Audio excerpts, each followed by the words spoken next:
Welcome back, everyone, to Global War 1914, Operation Albatross. This is the fall-winter of 1916 for the Republic of China.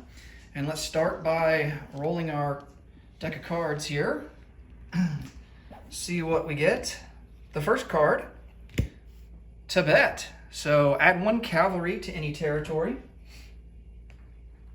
And of course, they only have possession of Tibet, so the cavalry has to go there.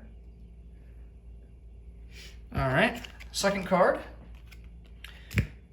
Fengtian, that's up there in Manchuria.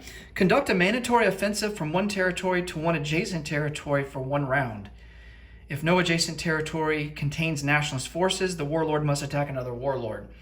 So we do not border any nationalist forces. So we are going to, there's really only one option, and that's Rihe, where that militia is. So we're going to attack that territory, and we're going to do so from Western Manchuria.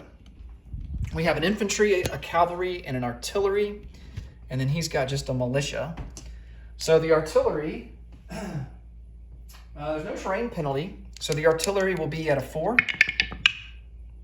That's a miss. We'll boost the cavalry, so he will be at a 4. The infantry is at a 2. That's a miss. And then the cavalry is at a 4. And that's a miss, all right? And then he has a militia responding at a 2. Oh, and he gets a hit. Ouch. Okay,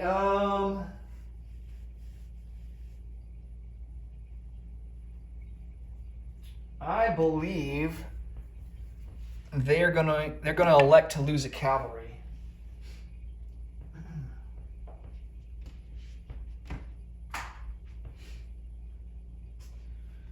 All right, so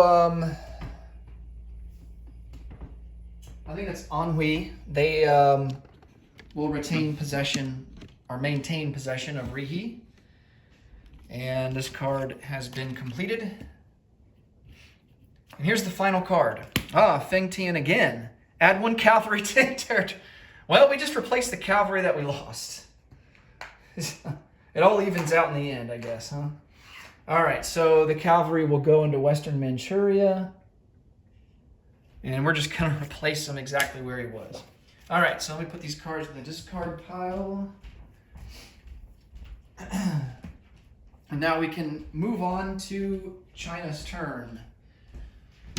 All right, we have $4 to spend, and we're going to purchase a cavalry for 4. Combat moves. So it's the fall-winter, so we only get combat for one round. We are going to send everything that we can into Hunan, try to take back that starting territory. He's got 5 infantry and an artillery, and they will all be at a 4.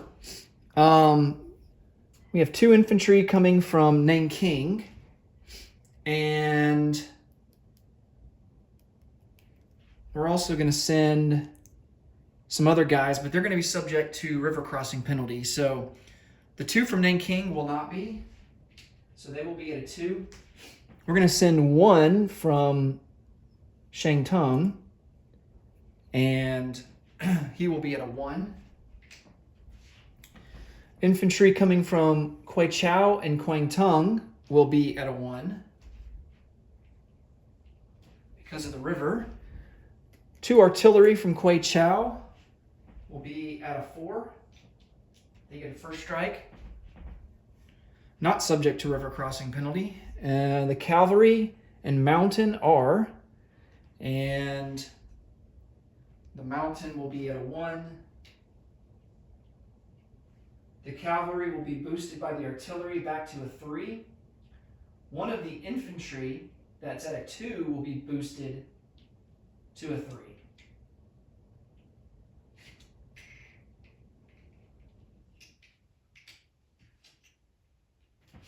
All right, so this is how it looks. We have a mountain and 3 infantry at a 1, infantry at a 2, infantry cavalry at a 3, 2 artillery at a 4. He's got an artillery at a 4 along with 5 infantry. I don't suspect that we're going to be successful in taking this territory over because he's got a lot of units to kill and we only get one round. But hey, let's try to kill as much as we can.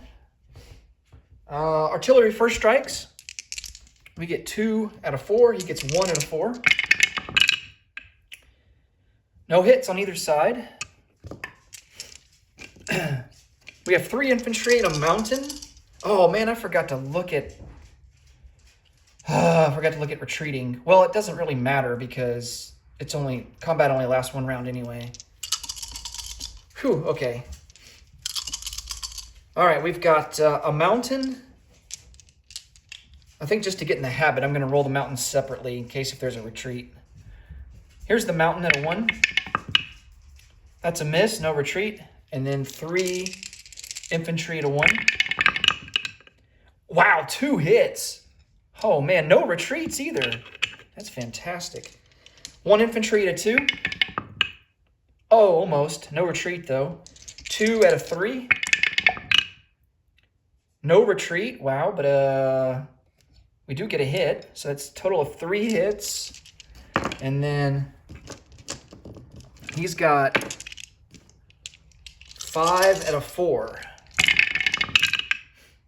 Ooh, 2 hits. Ouch. Okay. All right, let's assess the damage here. We're going to lose 2 infantry. He is going to lose... he's going to lose 3 infantry.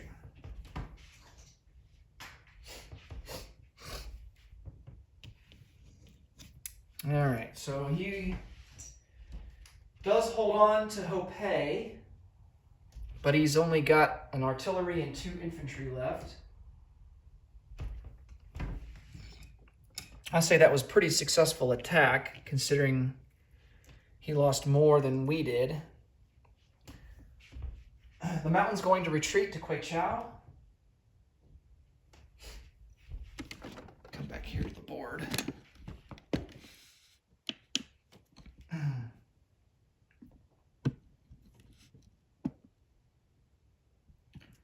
Mountain retreats to Quechao.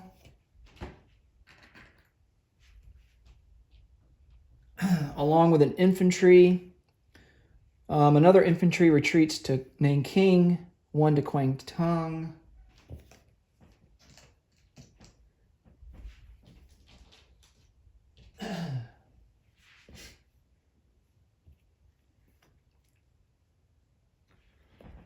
The cavalry,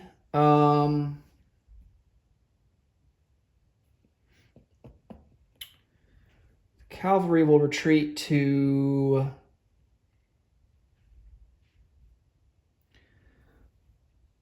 let's put him here in Shangtung.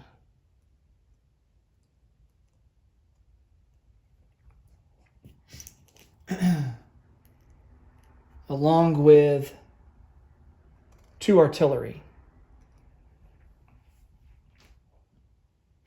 That gives us more options to the west and to the north, and we can still go to the south.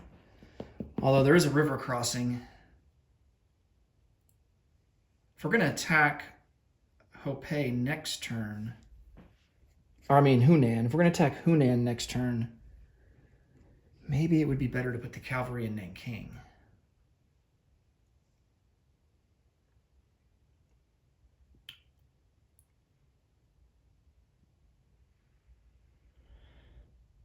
Because he can still move 1-2, 1-2 if we want to attack further to the north. Yeah, let's put him in Nanking. I think that's the better play. Okay. Let's place down our cavalry. And I think we are going to place him in Nanking. So we have an infantry and 2 cavalry there.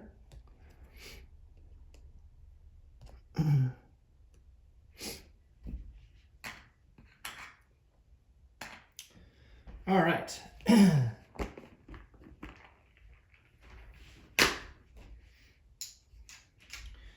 Now we get to collect income. Let's see, we didn't increase any at all, so we are still sitting at 3. So we will collect 3 and have 3 in the bank for next turn.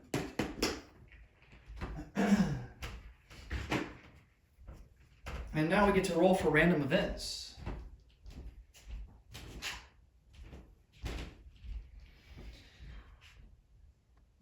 All right. The spring of 1917, West. Oh no, it's a 1. I know what that is. Oh no. That's not good. Oh man. Well, this got interesting real quick. Spring of 1917 West. 1. Russia falls apart.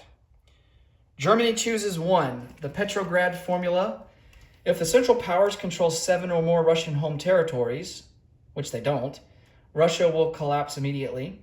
Administer the Russian collapse. Central Powers must return all Russian territory and move all units back to their home country. We might actually choose this one because we don't have any Russian territory to give back. And then the second option that Germany has is Russian collapse, add +2 to the Russian collapse roll this turn. So, I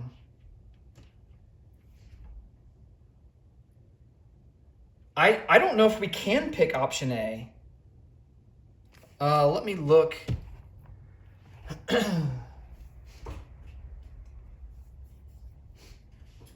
Let me look at the rule book here and see.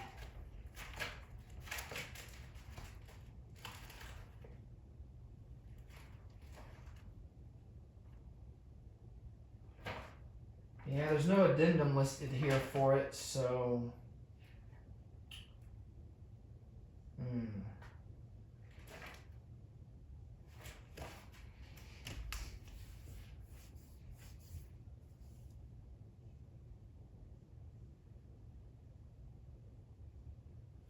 Yeah, we can't fulfill option A because we don't control 7 or more Russian home territories. And then the Central Powers must return all Russian territory and move all units back to their home country. So I think Germany is going to select option B, which will add +2 to the Russian collapse roll this turn. Which isn't a total disaster for Russia, but, I mean, it does increase the odds.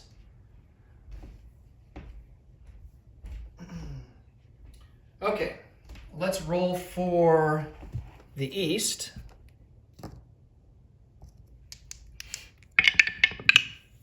That is a 6. Colonial unrest 1. Roll 1d6 for each of Malay, Hong Kong, Java, Sumatra, Borneo, and Saigon.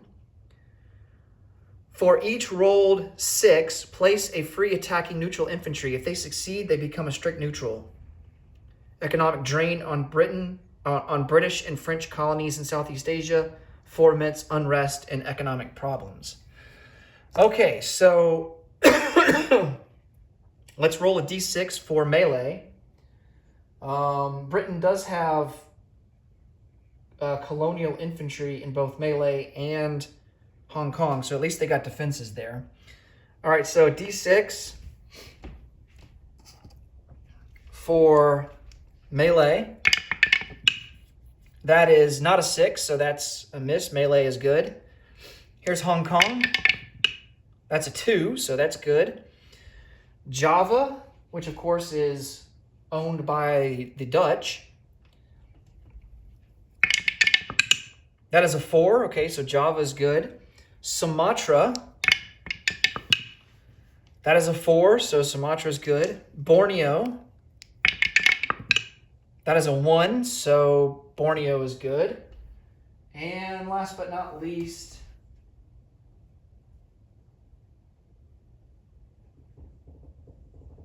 Saigon, which I'm assuming is in French Indochina. That's in... Oh, let's see.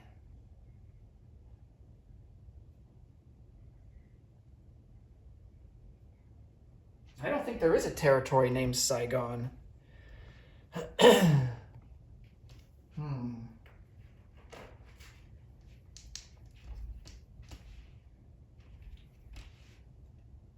Yeah, I mean, it's in Cochinchina, but that might be a typo. I think they meant Cochinchina, which is basically southern Vietnam. All right, let's roll for that. That is a 5. Okay, so Saigon is good too. Okay, so no harm, no foul there. I'm going to mark these off of the chart.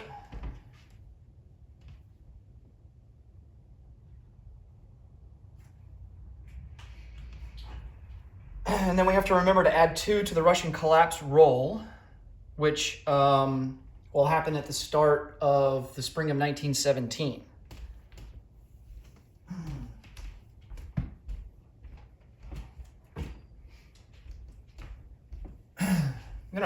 I think it's rolled on the German turn right before their turn starts. So let me double check that.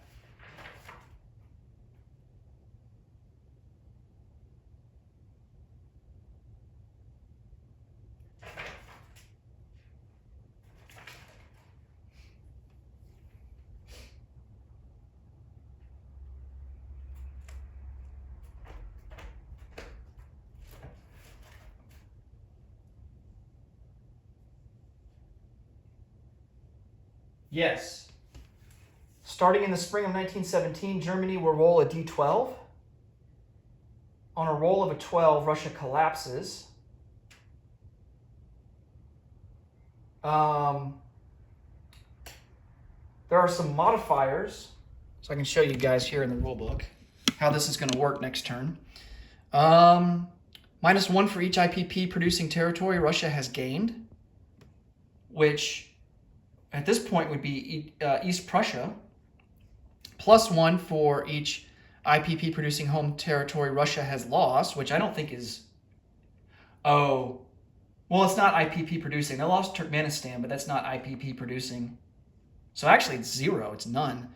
+1 for each previous roll you have made, which of course, this is the first time that we would do the roll. So, so I think we're looking at an 11. If we roll an 11 or a 12, Russia will collapse.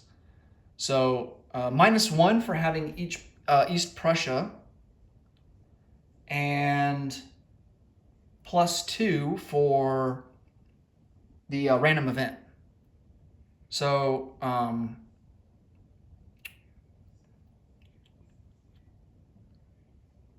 yeah, so instead of being a 10 or higher, we're going to be looking at an 11 or higher for the Russian collapse. Okay, that will do it for the fall. Excuse me. That'll do it for the fall winter of 1916, and we will move on to the spring of 1917, and Germany will start it off by rolling for the collapse of Russia and see if that happens or not. As always, thanks so much for watching, guys, and until next time, take it easy. Bye for now.